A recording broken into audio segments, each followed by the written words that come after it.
Lacan, nous et le réel, 74e séance. Vous écoutez? Oui, mais est-ce que vous y attrapez un petit quelque chose qui ressemble à du réel? Dans la difficile tâche de vous faire entendre ce soir, disons, quelque chose. On entend? On n'entend pas. Et comme ça, entend-on. Ça va? Par rapport aux deux dernières séances qui viennent d'avoir lieu, concernant donc ce qui caractérise en propre la psychanalyse et qui n'est du ressort que de la psychanalyse. C'est-à-dire cette considération qui ne peut être faite que par le sujet lui-même au cours de son analyse, d'être aliéné, non pas à quelque chose d'extérieur à lui-même, bien qu'il y ait de l'autre, bien sûr, on le verra plus tard, mais c'est pas l'aliénation, par exemple, à la société ou à des choses comme ça, c'est l'aliénation à son propre fantasme comme moteur de la réalité psychique.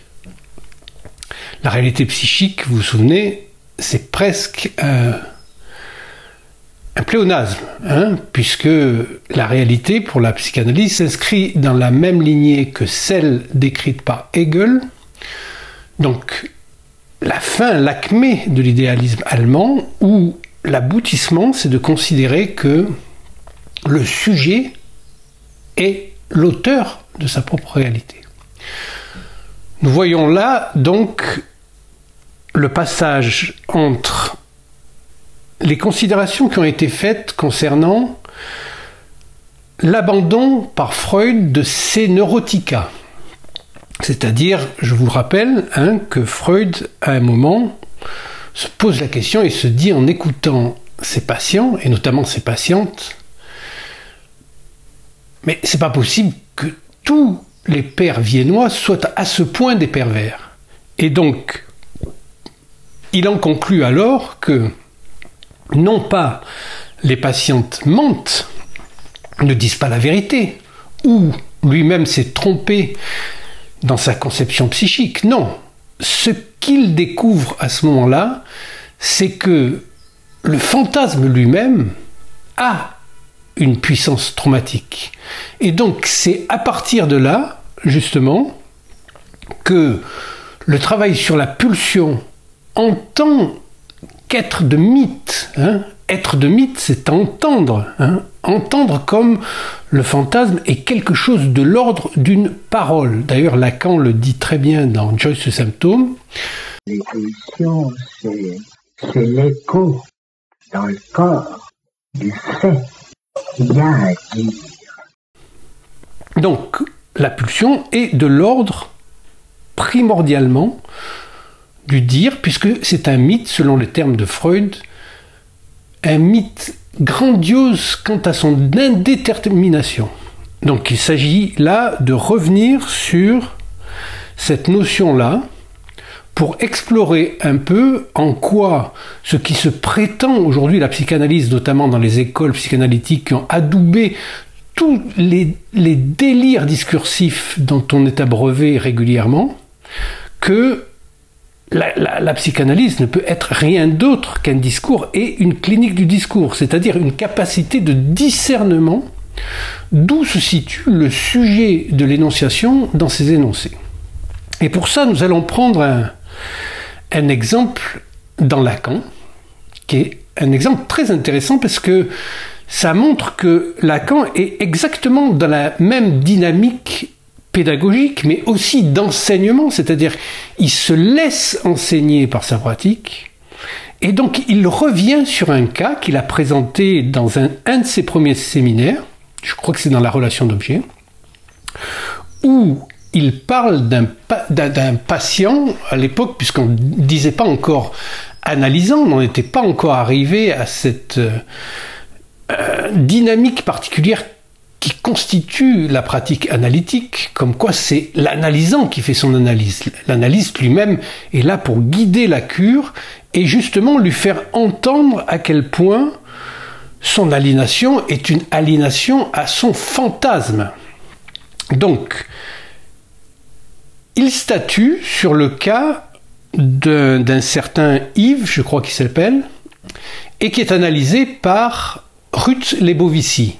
Ruth Lebovici est à l'époque en contrôle avec Maurice Bouvet. Et donc, elle fait part de sa clinique et c'est là où nous allons voir que, justement, non seulement ce qui distingue la psychanalyse de tout le reste, c'est comme le dit Lacan, je crois dans les noms du Père. Je les appelle philosophes parce que ce ne sont pas des psychanalystes. Ils croient dur comme fer parce que la parole, ça n'a pas d'effet. Ils ont tort. Et donc l'effet de la parole, que la parole ait des effets, ça c'est ce qui situe en propre, justement, le travail analytique, c'est-à-dire le retour à la parole en tant qu'elle a des effets. Et bien sûr qu'elle a des effets, ça veut dire que on ne peut pas dire n'importe quoi.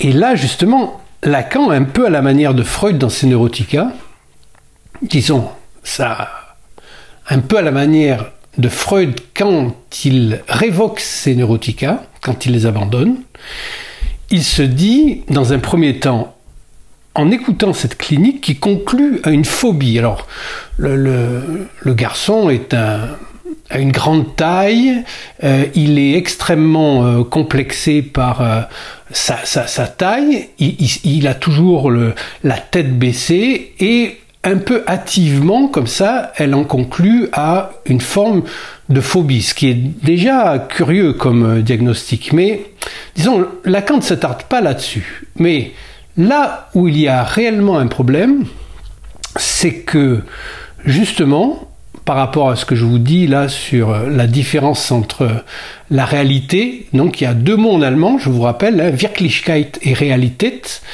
qui désigne deux aspects de cette réalité et qui permet à la langue allemande, justement, de dégager, grâce à l'avancée hegelienne, que la réalité, elle est cofondée par le sujet. Il n'y a pas une réalité qui préexiste à l'intervention du sujet dans sa propre réalité.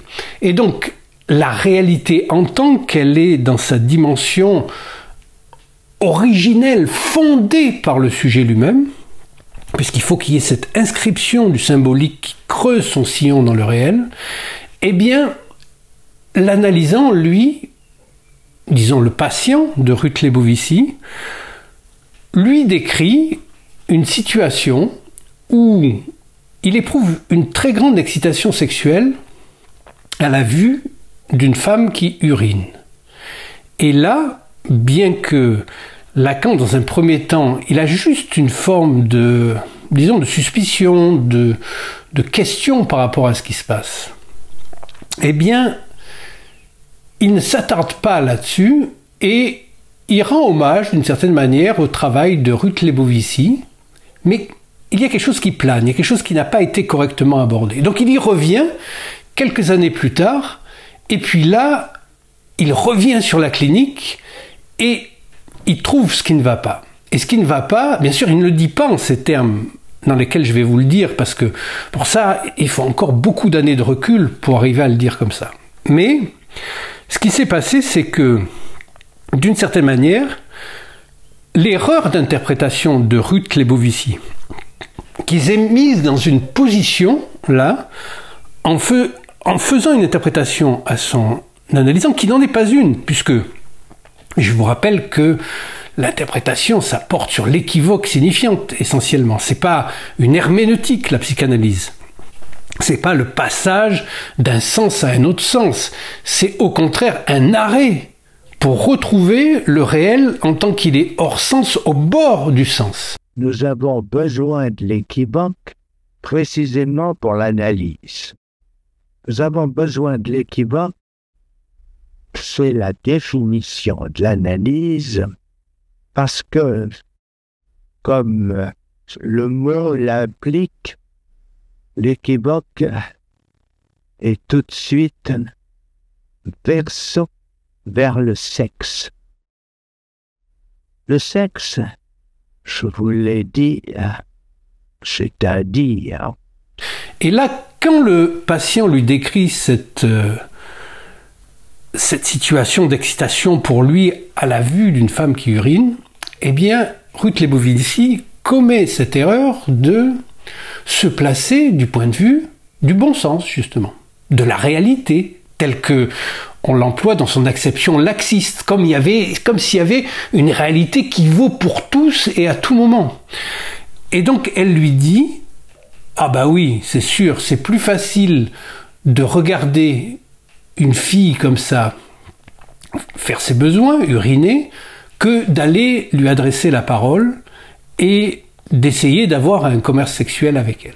Alors ça, justement, en se plaçant du point de vue d'où se place, je dirais, l'immense majorité des psychologues ou des pseudo-psychanalystes qui sont hyper nombreux, qui sont ultra dominants, puisque s'ils n'étaient pas là-dedans, comment pourraient-ils soutenir les gender studies ou le covidiotisme ou le covidioclimatisme même, puisque c'est de l'ordre du discours tout ça, s'ils ne se plaçaient pas du point de vue qu'il y aurait une réalité.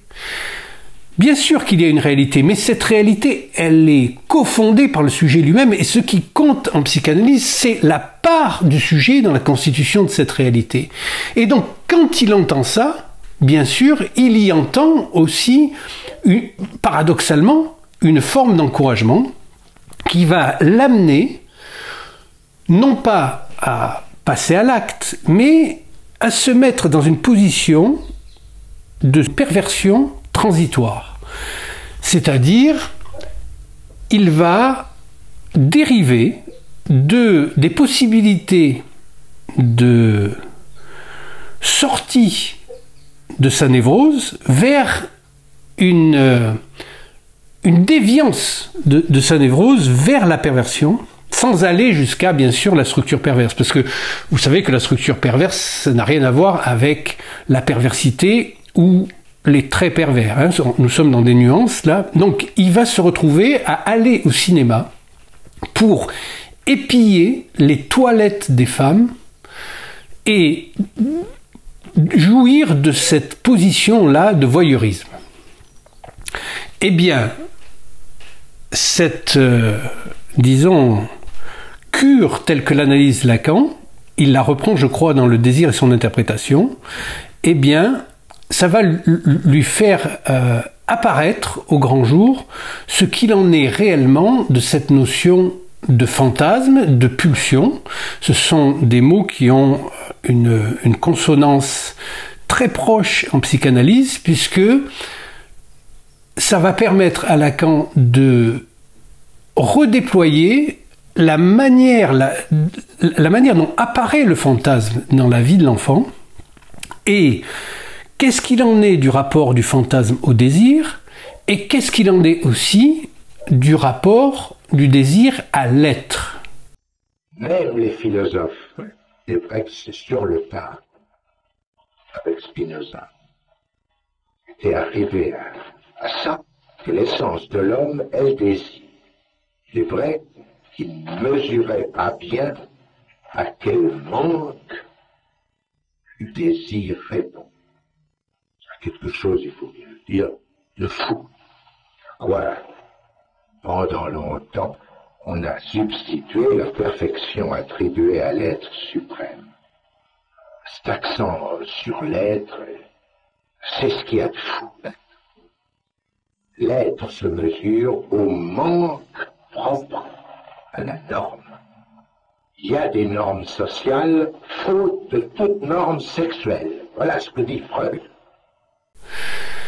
Vous voyez qu'avec ce petit exemple, et surtout cette manière spécifique à la psychanalyse de ne pas créer de catégories artificielles, mais au contraire de renvoyer chaque fois à la singularité absolue de chaque sujet qui, par sa parole, se met lui-même dans un certain type de rapport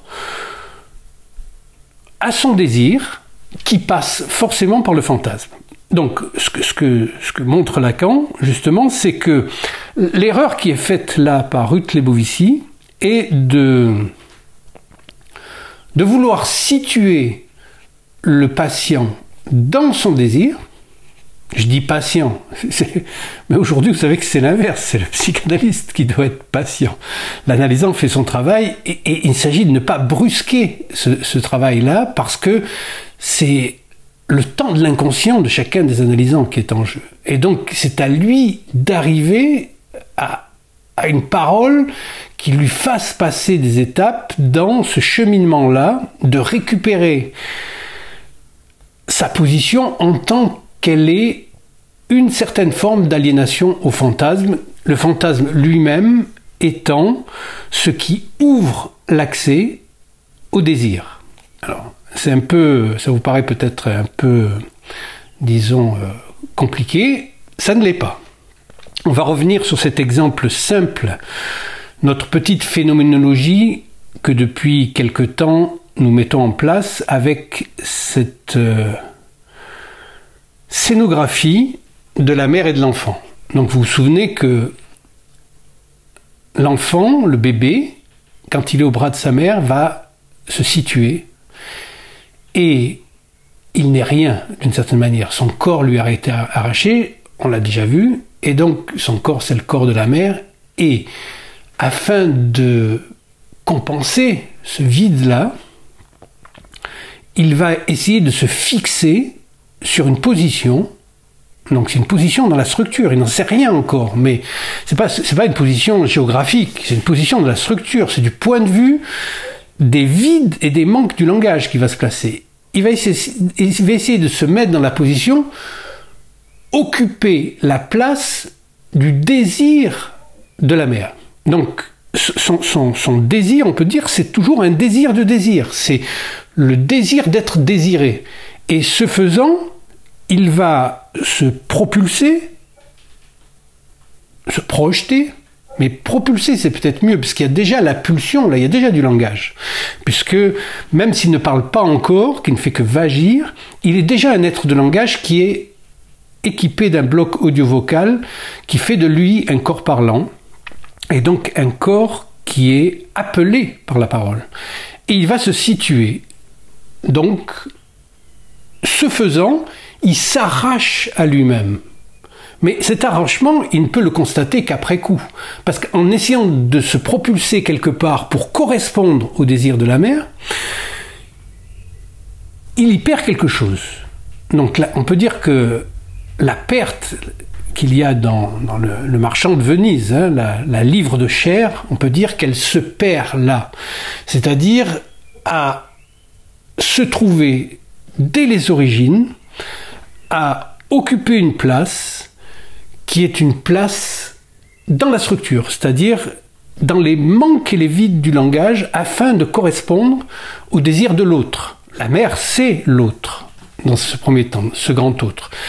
Donc l'enfant faisant ça, il se rendra compte après coup, même s'il ne s'en rend pas compte consciemment, puisqu'on ne peut pas là parler de conscience. Ce sont des mouvements très très inconscients que, en épousant une position, eh bien, il se sépare de quelque chose, et se séparant de quelque chose, il perd quelque chose. Se séparer d'eux, c'est perdre. Donc il perd quelque chose de sa position antérieure qu'il n'avait pas avant d'avoir changé. C'est-à-dire que c'est ça l'après-coup du signifiant. C'est-à-dire on ne peut maintenant se rendre compte qu'il aura perdu quelque chose de son origine parce qu'il se sera déplacé et mis quelque part. Donc après coup, au futur antérieur, il aura été dans ce mouvement qui lui fait opérer le sacrifice de son être, disons-le, puisque il passe là de l'être au sujet. Ça vous rappelle bien sûr la formule princeps de la psychanalyse. Wo es war, soll ich werden. C'est-à-dire, où ça a été, je suis, je dois, sollen c'est devoir, je dois advenir en tant que sujet. Sujet, c'est du côté de la parole.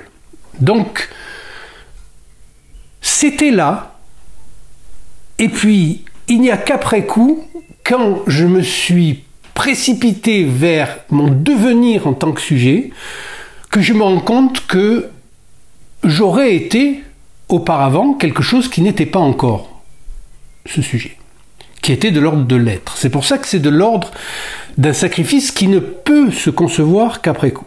Là, nous sommes déjà dans une possibilité de placer donc ces registres que sont celui du désir, donc désir de désir pour l'enfant, et celui de l'être qu'il aura dû quitter, en quelque sorte, pour aller vers ce désir.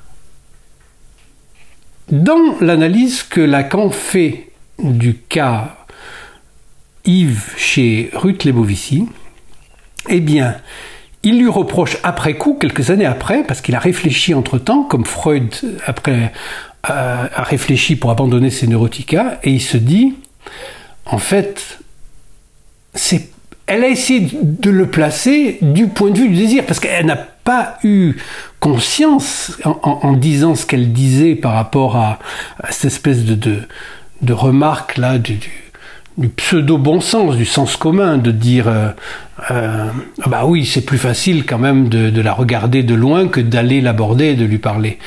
Eh bien, elle n'a pas conscience que là, elle voulait, d'une certaine manière, viser le désir, mais qu'il est impossible de viser le désir sans passer par le fantasme. Puisque le fantasme fait toujours médiation entre l'être et le désir. Le fantasme est cette narration qui peut être très inconsciente et extrêmement ténue, mais qui raconte toujours un certain mode d'histoire particulière qui est l'obtention d'une jouissance substitutive par l'imaginaire, d'une satisfaction d'un besoin qui n'a pas lieu. Donc quand l'enfant, par exemple, désire à ce point le sein, il y a là, dans ce désir, une demande et un besoin. Le besoin, c'est peut-être, effectivement, un besoin de se nourrir, un besoin de nourriture, un besoin de lait. Mais la demande est toujours une demande d'amour. Et la demande est toujours écrasée par la satisfaction du besoin, comme elle est écrasée par la jouissance qui vient par le fantasme, c'est-à-dire la substitution de cette jouissance-là à la satisfaction du besoin. Donc quand l'enfant ne peut pas avoir le sein et qu'il s'imagine téter et que psychiquement il se met dans un état de jouissance du sein, eh bien ça vient écraser sa demande d'amour. Donc nous sommes là, nous sommes partis avec le désir et l'être, nous avons réintroduit le fantasme et maintenant nous voyons apparaître la demande. Donc c'est déjà une situation complexe qui est mise en place parce que elle est quadripartite, un peu comme on va retrouver cette quadripartie dans les discours, et puis ça va se transformer ensuite dans les nœuds en la trinité du réel, mais ça va revenir à chaque fois avec le 3 et le 4, comme dans le Joyce Symptôme, où il rajoute le nom du Père comme un cercle qui vient renouer les 3 cercles qui sont dénoués. Donc nous sommes là à chaque fois dans ce qui commande les principes de la topologie lacanienne, c'est-à-dire ce passage du 4 avec les 4 dimensions, ce qu'on a retrouvé dans les discours, les 4 points équidistants, il n'y a que 4 points équidistants auxquels nous avons droit dans la dimension dans laquelle nous vivons. Et donc, nous avons là un problème complexe, et c'est là où il s'agit justement de différencier ce qui est de l'ordre de la pratique analytique par rapport à une normalisation psychologisante ou pseudo-psychothérapeutique d'adaptation à la société, etc. Puisque c'est toujours du côté du sujet, du côté de sa singularité absolue, et donc de son rapport à lui, du sujet, au langage, par la parole, que se joue la résolution d'une névrose, mais aussi d'une psychose et d'une perversion, si tant est, bien sûr, que les pervers poussent la porte d'un cabinet psychanalytique, ce qui est assez rare, hein, reconnaissons-le. Donc, nous sommes dans cette réintroduction-là de ce qui spécifie en propre la clinique analytique et qui est ce recours au fantasme. Le fantasme, c'est toujours une narration où l'obtention d'une satisfaction qui est impossible dans le réel survient dans l'imaginaire. C'est l'imaginaire qui permet de jouir de quelque chose qui n'est pas. Alors, ce qui n'est pas, hein, vous vous souvenez, là, to be or not to be, est-ce que je suis ou je ne suis pas? Ça a toujours quelque chose à voir avec le phallus en tant qu'il est le signifiant du manque, ce qui enclenche toute la chaîne signifiante et qui va faire, bien sûr, avec ce passage dans l'imaginaire, faire prendre des vessies pour des lanternes, c'est le cas de le dire, à beaucoup, puisque là, il va être question de lever la confusion entre le phallus, en tant qu'il est cette puissance originelle érectile, on peut dire, puisque c'est ce qui donne sa dimension d'érection à l'être humain, de se tenir debout, afin de faciliter, bien sûr, la venue de la parole, qui a physiologiquement une représentation de montée, hein, c'est-à-dire que c'est quelque chose qui monte. Alors, il s'agit là, maintenant, de bien comprendre que il n'y a pas d'un côté la parole, en tant que le bruit qu'elle fait par l'intermédiaire du bloc audio-vocal dont nous sommes équipés, et le corps. Le corps est toujours déjà une parole. Une parole déjà articulée, hein, puisque vous avez des articulations, ça ne peut pas faire n'importe quoi, vous ne pouvez pas mettre le coude de l'autre côté, par exemple, ça ne marche pas. Donc c'est déjà une parole articulée. Donc elle n'est plus articulable. Ce qui est articulable, c'est les balbutiements et ce qui, par l'intermédiaire de l'alphabétisation, va nous permettre d'émettre des sons qui essayent d'entrer en résonance avec cette parole déjà incarnée que nous sommes. Parce que nous sommes des êtres de parole. C'est ce qui spécifie le par-l'être, donc l'être humain en tant que corps parlant. Et Lacan rappelle, être est un mot. Donc c'est parce que nous sommes des corps parlants que nous avons ces problèmes pathologiques, ces symptômes, etc. Parce qu'il y a une parole qui n'arrive pas à se dire et qui essaye de se dire toujours malgré nous. Et que le corps est porteur d'une certaine éthique. Donc vous voyez que là, nous nous trouvons à des années-lumière, pour ne pas dire dans d'autres univers qui n'ont rien à voir avec ce qui domine notre société actuellement, où non seulement le corps est considéré comme dans une forme d'inflation narcissique, une image de représentation, mais aussi qui est dénigré en tant que parole puisqu'il est un objet, un outil, et que tout ce qui concerne la médecine ou la science aujourd'hui procède à une élimination pure et simple du sujet de l'énonciation. Donc voilà, je voulais déjà amener un peu la réflexion sur ce en quoi la psychanalyse, le sujet de la psychanalyse n'est pas le sujet de la philosophie et encore moins celui de la science, puisque celui de la science, lui, il est toujours en mode d'élimination. puisqu'il s'agit de définir une sorte d'objectivité sans sujet, ce qui est impossible. Donc il y a un paradoxe. Et ce qui fait la rigueur, on peut dire scientifique au sens originel de la psychanalyse, c'est-à-dire au sens où le voulait Freud.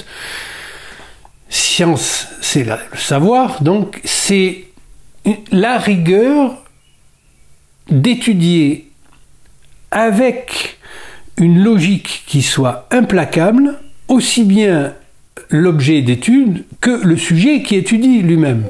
Parce que sinon, il y a un oubli, un refoulement massif qui est le sujet qui étudie l'objet qu'il prétend connaître. Donc, dans la psychanalyse, l'objet n'est rien d'autre que le sujet lui-même se présentant sous la forme d'un objet.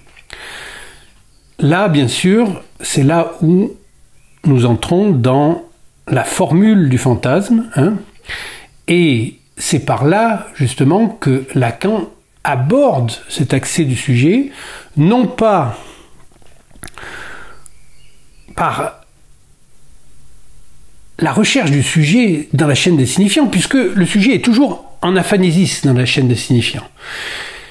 Un signifiant vient représenter le sujet pour un autre signifiant qui ne le représente pas. Donc le sujet est toujours disparaissant. Comment coincer le sujet si ce n'est en passant par l'objet?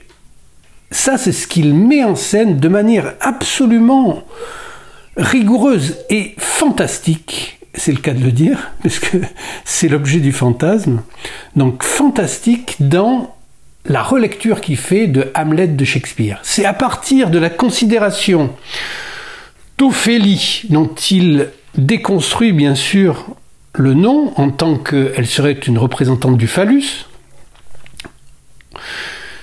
en tant qu'elle est l'objet du désir d'Hamlet et qui ne peut devenir Hamlet fils, parce que les deux s'appellent Hamlet, hein, le père et le fils, donc le père mort en tant que fantôme, ghost, et puis le fils qui essaye de résoudre l'énigme de cette mort du père et de ce qu'il doit faire avec ça.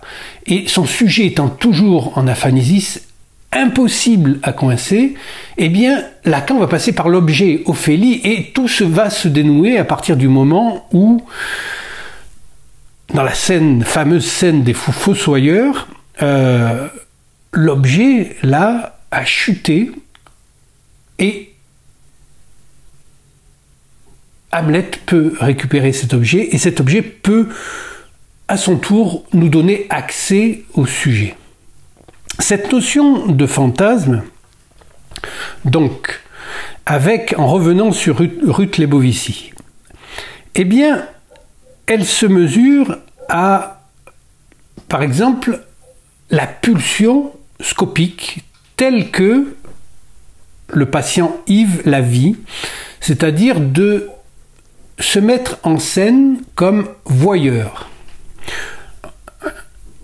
Il étudie donc à travers un trou dans la cloison et ces objets qui sont les femmes qui urinent et qui, d'une certaine manière, le fait jouir. Là, Lacan nous prévient, il ne s'agit pas de considérer le voyeurisme d'un côté, l'exhibitionnisme de l'autre, comme des formes complémentaires. Ce sont des formes parallèles. Et ces perversions, entre guillemets, hein, parce que ça n'a rien à voir, je vous répète, avec la structure perverse. On ne va pas en reparler ici parce que ça nous ferait remonter trop loin, mais la structure qui met en scène la psychose, la perversion et la névrose, avec ensuite, dans le passage à la névrose, l'obsessionnel et l'hystérique qui permet de sortir de la névrose et d'entrer dans le discours analytique, ça c'est autre chose. Là nous sommes dans des perversions qui ne sont pas de structure mais qui sont des moments qui remettent en scène quelque chose de l'ordre du fantasme. Le fantasme est forcément pervers. puisque la sexualité elle-même est perverse. Elle est perverse dans le sens où elle est un détachement de sa fonction originelle qui est d'aller avec la procréation. Or, la sexualité, c'est justement de se dégager de la procréation pour ne prendre que le plaisir et la jouissance qui sont liés à cette action de procréation sans avoir à procréer. Le sujet pervers, tout en restant inconscient de la façon dont ça fonctionne, sont loyalement à la jouissance de l'autre. Seulement, nous n'en aurions jamais rien su s'il n'y avait pas les névrosés, pour qui le fantasme n'a absolument pas le même fonctionnement, de sorte que c'est à la fois lui qui vous le révèle dans sa structure, à cause de ce qu'il en fait, mais avec ce qu'il en fait, par ce qu'il en fait, il vous couillonne, comme il couillonne tout le monde. Car comme je vais vous l'expliquer, se sert de ce fantasme à des fins bien particulières. C'est ce que j'ai déjà exprimé devant vous d'autres fois, en disant que ce qu'on a cru percevoir comme étant la névrose perversion, c'est simplement ce que je suis en train de vous expliquer, à savoir un fantasme tout entier situé au lieu de l'autre, l'appui pris sur quelque chose qui, si on le rencontre, va se présenter, en effet, comme perversion. Les névrosés ont des fantasmes pervers, et c'est bien pourquoi les analystes se cassent la tête depuis fort longtemps à interroger qu'est-ce que ça veut dire. On voit tout de même bien que c'est pas la même chose, que ça ne fonctionne pas de la même façon. D'où la confusion s'engendre et les questions qui se multiplient. Sur le fait de savoir, par exemple, si une perversion est bien vraiment une perversion, c'est-à-dire si par hasard elle ne fonctionne pas comme fonctionne le fantasme chez le névrosé, question qui redouble celle-ci, c'est à savoir à quoi le fantasme pervers peut bien servir au névrosé. Donc, ces éléments-là, ces éléments de structure-là, qu'on retrouve, par exemple, entre autres, parce qu'aujourd'hui on va parler de ça, mais vous savez qu'il y a le transvétisme, qu'il y a le fétichisme, qu'il y a toutes sortes de traits pervers comme ça qui sont passionnants à analyser parce que ce sont des tentatives pour le sujet de se sortir d'une impasse. Donc ce n'est pas à considérer de manière phobique a priori, mais au contraire, à les considérer comme une manière de revenir vers le sujet par l'intermédiaire du désir, puisque le sujet et le désir sont liés d'une manière absolument indépassable, qui est que le désir implique la loi. Donc, il y a une loi et il y a les lois de la parole qui sont la loi elle-même, puisque logos et loi, c'est la même racine. Donc, comment retrouver le chemin de la loi en passant, paradoxalement, par ce qui semble être immoral, en tout cas, amoral, c'est sûr. Hein. Et ces fantasmes-là, donc, on le voit, mettent en scène un autre fantasmé. L'autre avec un grand A, qui est le lieu, justement, où s'origine le désir, en tant que le désir, je vous le rappelle, est une désinence du dire. Donc, promet et promeut l'acheminement vers la parole du sujet. C'est-à-dire qu'il s'agit d'amener le sujet vers la parole. Donc, par exemple, quand Ruth Lebovici, elle lui dit « Ah oui, mais c'est plus facile de mater de loin une femme qui urine que d'aller lui faire des propositions. » En fait, là, elle le fait basculer dans cette perversion provisoire. Alors qu'il s'agissait à ce moment-là, dans une clinique psychanalytique digne de ce nom, d'amener le sujet, non pas de le raisonner, de lui faire la morale en quelque sorte, mais de l'amener lui-même par la parole à entendre ce qu'il dit et de s'acheminer vers le pourquoi il en arrive à cette forme d'excitation-là, qui constitue une partie de son fantasme et donc de son aliénation. Le fantasme voyeuriste, bien sûr, il n'est pas le même, ou il n'est pas l'inverse du fantasme exhibitionniste. Alors là, Lacan fait référence aussi au monde animal, et vous savez que l'ensemble des processus de procréation se passe comme ça, sur un mode d'image, un mode formel, où les animaux sont fascinés par quelque chose de l'ordre de l'image et s'accouplent à ce moment-là. Et donc, il dit, qu'est-ce qui fait la différence entre une attente, là, petite incise, donc Erwartung chez Freud, hein, c'est-à-dire quelque chose qui met le sujet dans une position d'attente. Parce que dans le Wo es war soll ich werden, il y a toujours cette notion de passage. Il y a quelque chose qui doit se passer, qui va se passer, mais quand ça s'est déjà passé, c'est trop tard, c'est fini. Donc, dans le balcon de Genet, cette fameuse pièce que commente aussi Lacan, de manière très précise, on voit que les gens qui viennent dans cette maison close-là, ils essayent de retarder tout le temps de l'effeuillage, du fait que la femme se déshabille, parce que il y a un avant où la tension monte jusqu'à son acmé, mais une fois que ce cap est passé, tout retombe. Et donc le désir, c'est une forme de tension vers quelque chose qui n'arrivera jamais. Puisque il est toujours déjà trop tard, en quelque sorte. Et dès que le cap est passé, c'est terminé.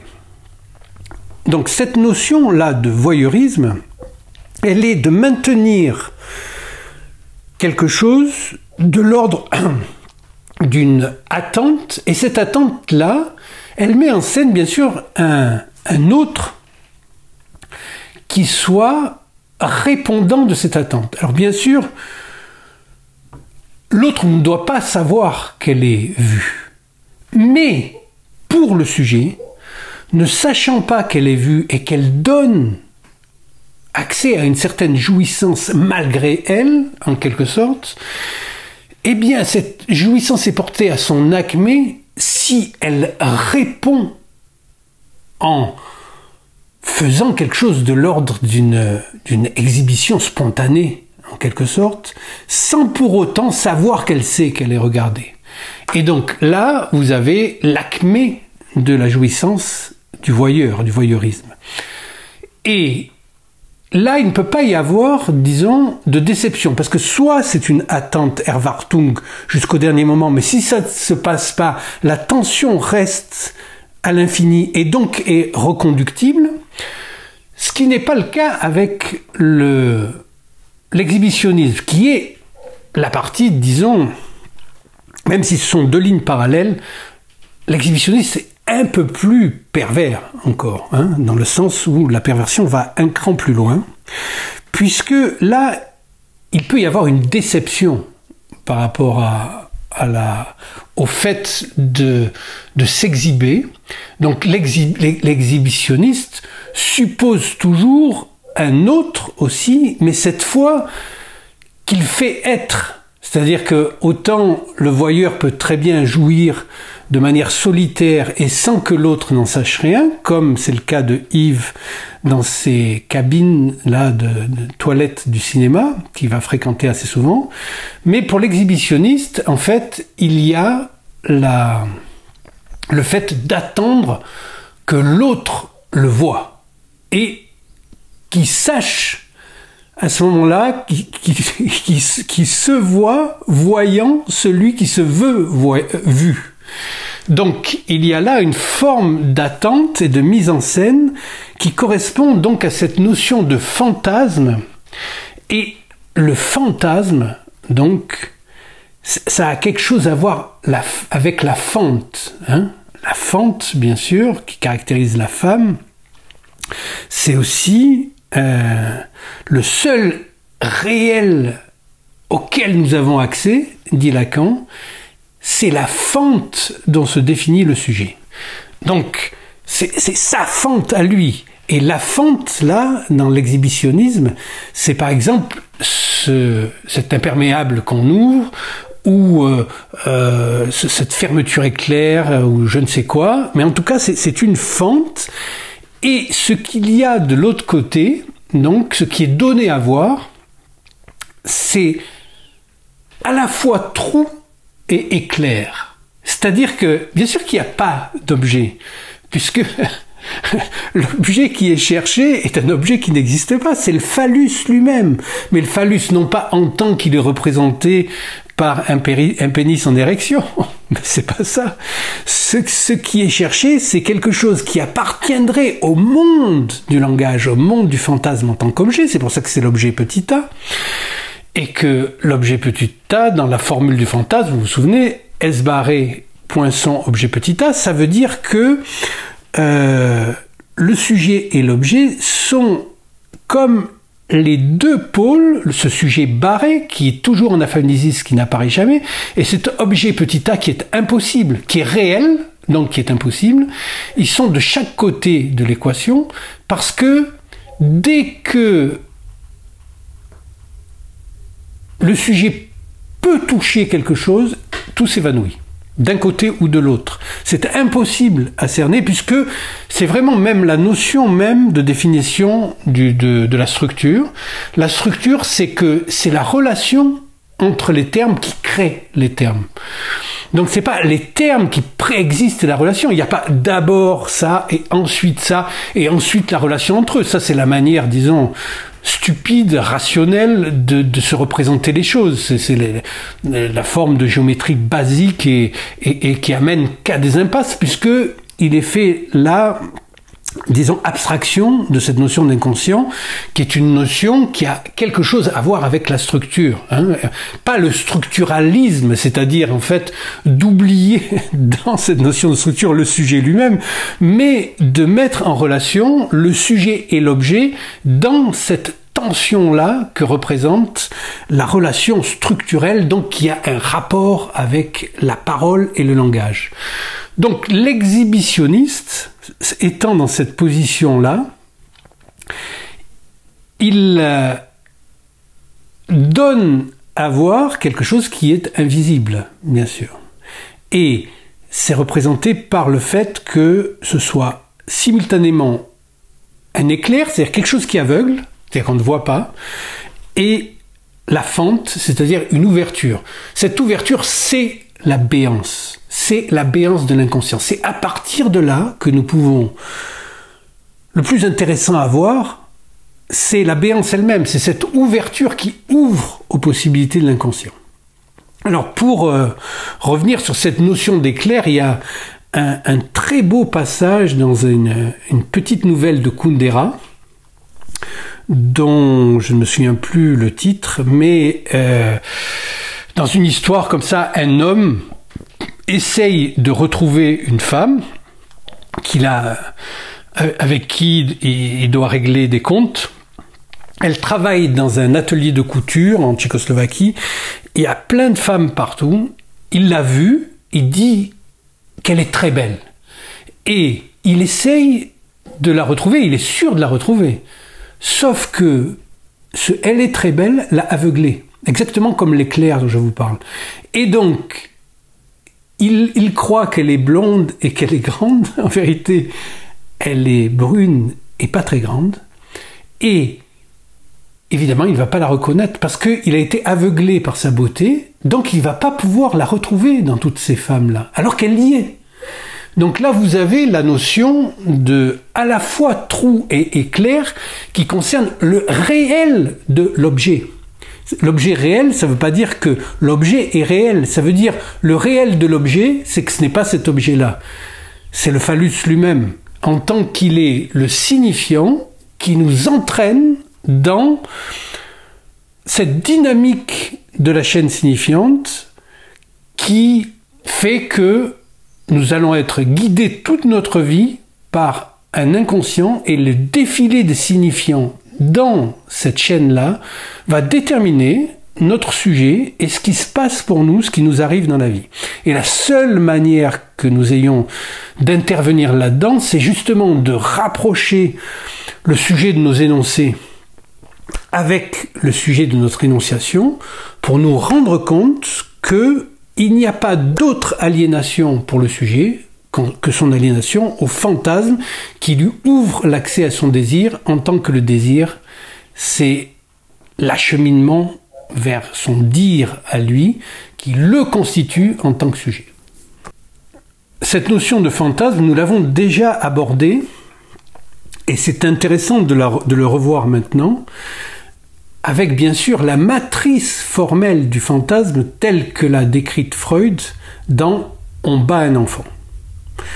Donc ce que remarque Freud pour illustrer un peu à quel point nous sommes toujours déjà a priori pris dans ce fantasme en tant que le fantasme est la part de plaisir du désir, puisque elle nous promet une jouissance substitutive, imaginaire, à la satisfaction d'un besoin réel que nous n'atteignons pas. Donc le fantasme, pour nous, c'est un refuge. Et je vous rappelle donc que dans « On bat un enfant », il y a 3 temps. Il y a le premier temps que Freud repère dans l'écoute qu'il fait de ses patients, comme quoi le patient ramené à sa petite enfance amène quelque chose qui soit de l'ordre d'un souvenir.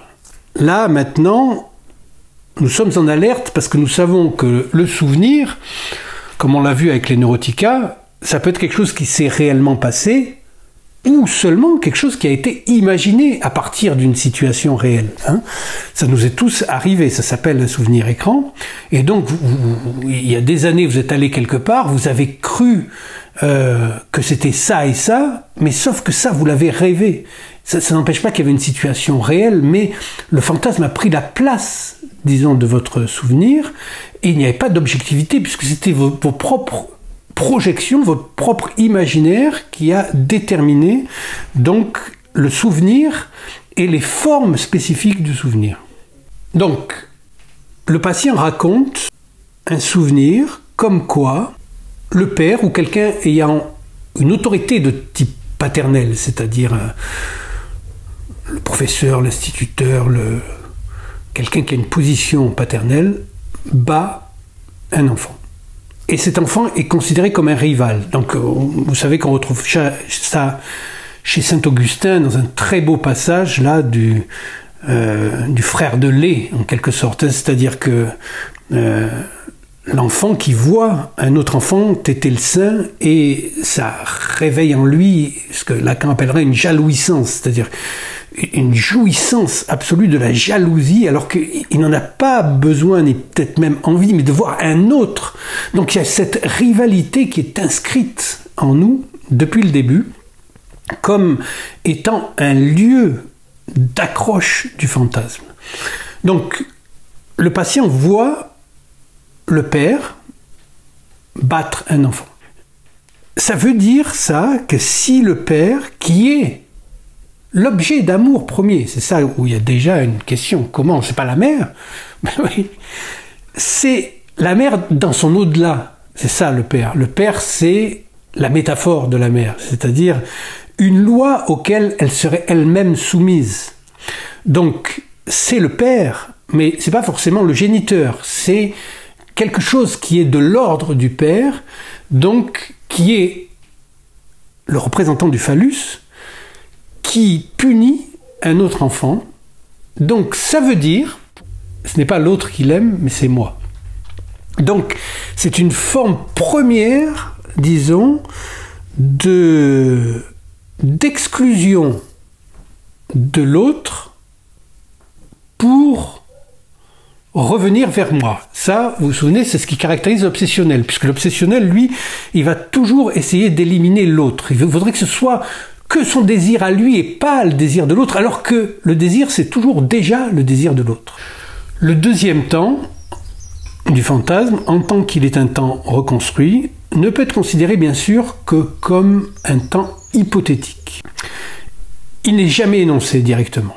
C'est-à-dire Freud est obligé de le reconstruire artificiellement parce que c'est de la logique. On peut arriver au troisième temps qui, lui, provoque la jouissance. C'est-à-dire, la jouissance, je vous rappelle, sur le plan sexuel, c'est un scénario, une suite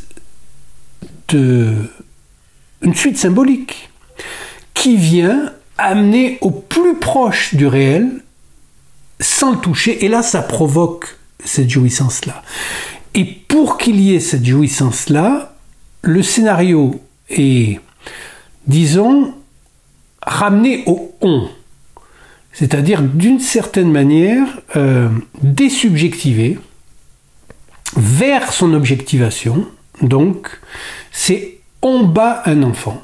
Et on ne sait pas qui c'est, un enfant, fille ou garçon, on ne sait pas qui c'est non plus. Mais là, il y a quelque chose de l'ordre d'une jouissance parce qu'elle permet au sujet de se réinscrire dans quelque chose de plus vaste que lui, qui est le langage dans lequel il fait partie. Il se fond dans le on peut dire. Mais pour que nous arrivions à cette troisième partie, il s'agit de déduire que rétroactivement à cette troisième partie, il aura fallu qu'il y ait le deuxième temps. Et le deuxième temps, ça c'est ce qui est intéressant, parce que je vais faire un peu moi aussi mon retour sur mes neurotica ou la critique clinique que fait Lacan. C'est-à-dire, la dernière fois que je vous ai parlé de ça, je me suis dit, je vous ai fait part d'une interprétation, et aujourd'hui je sais que ce n'est pas ça. Donc, le deuxième temps, c'est « mon père me bat ». Donc, comment on passe du premier au deuxième temps parce qu'il y aura eu le troisième temps? C'est-à-dire, s'il y a une jouissance fantasmatique, donc perverse, mais pas au sens moral du terme, hein, c'est vers le père d'une certaine manière, et c'est impossible d'éviter ce moment de la perversion, puisque c'est ce qui permet de passer, comme on l'a déjà vu, de la psychose à la névrose, et éventuellement de sortir de la névrose par la mise en place du sujet hystérique. Et c'est pour ça qu'en psychanalyse, on hystérise le sujet. Et alors, la porte s'ouvre pour le sujet d'entrer dans la ronde des discours et petit à petit de saisir, de faire le tour des 4 discours et dans les deux sens pour se mettre ensuite, en fin d'analyse, au service du discours analytique. Bon, on n'en sommes pas encore là. Là, nous avons donc ce troisième temps qui est le temps du fantasme, une sorte de jouissance, substitution imaginaire, qui provoque l'orgasme ou une forme d'excitation particulière. Dans le deuxième temps, le père me bat, pourquoi? Qu'est-ce que ça veut dire? La mauvaise interprétation que j'avais eue, c'était de dire que pour avoir désiré voir un autre être battu, j'en ai éprouvé une forme de culpabilité et je désirais m'amender de cette culpabilité en me faisant battre moi-même. Non, c'est pas ça. Ça ne peut pas être ça. Dans la logique de l'inconscience, ça ne fonctionne pas comme ça. Le deuxième temps, c'est que si mon père me bat, ça veut dire que j'aurais eu, c'est là où il faut recourir aussi au futur antérieur, j'aurais eu accès à la jouissance que je supposais à l'autre avant. Et donc, s'il me bat, c'est qu'il m'aime, paradoxalement. Donc c'est là où il y a cette logique mise en place dans le fantasme et qui permet de voir que c'est toujours aussi avec ces 3 temps-là que le fantasme permet de ruser avec le réel tout le temps. Enfin, il y a une limite, hein. C'est-à-dire qu'aujourd'hui on voit les limites sont vite atteintes. C'est-à-dire que le fait de dire quelque chose, par exemple, de prendre une position, c'est très souvent pour dissimuler la relation, plutôt la position inverse. Hein. Les gens qui se disent militants antiracistes, forcément qu'ils sont racistes. Sinon, ça ne vient pas à l'esprit de mettre en avant le paravent de l'autre, comme ça, pour faire valoir sa position. C'est que vous avez quelque chose à cacher de votre racisme, si vous êtes militant antiraciste. De la même manière, donc, quelqu'un qui se met en position de se faire battre, c'est qu'il veut dissimuler son immense agressivité qu'il a vis-à-vis des autres. Et qui dit, là, ben regardez, moi je suis passif, donc hein, actif, passif, réflexif. Donc, vous savez que dans le fantasme, comme dans le rêve, nous sommes toujours tous les personnages. Hein. Donc, dire que je me fais battre, ça veut dire... moi je fais rien de mal, hein. Je ne fais que jouir d'être battu. Vous voyez bien que je ne suis pas comme ça. Donc ça signifie une immense agressivité vis-à-vis de l'autre, vis-à-vis de ce qu'on appelle le monde, qui est résolue par cette fixation sur un stade du fantasme. Donc la matrice on bat un enfant est toujours requise pour analyser le fantasme en tant qu'il est. C'est le début de ce séminaire-là. Il est l'aliénation du sujet. Il n'y en a pas d'autre. Si le sujet est aliéné au commandement des représentants de la société à ce point, alors qu'ils sont délirants, qu'il n'y a aucune logique là-dedans, c'est que d'abord il est aliéné à son fantasme. Donc de vouloir traiter directement l'aliénation à la folie, qui est la folie du discours dominant qui fait qu'aujourd'hui nous sommes dans une situation absolument comique, hein, puisque les gens qui se prétendent des scientifiques sont sont des purs religieux qui soi-disant, nous sommes en démocratie, et on se demande bien où est le démos de cette démocratie, puisque ce sont que des oligarques qui sont au pouvoir et qui censurent toute liberté d'expression, etc. En tout cas, qui essayent de le faire. Ils n'y arriveront pas, bien sûr.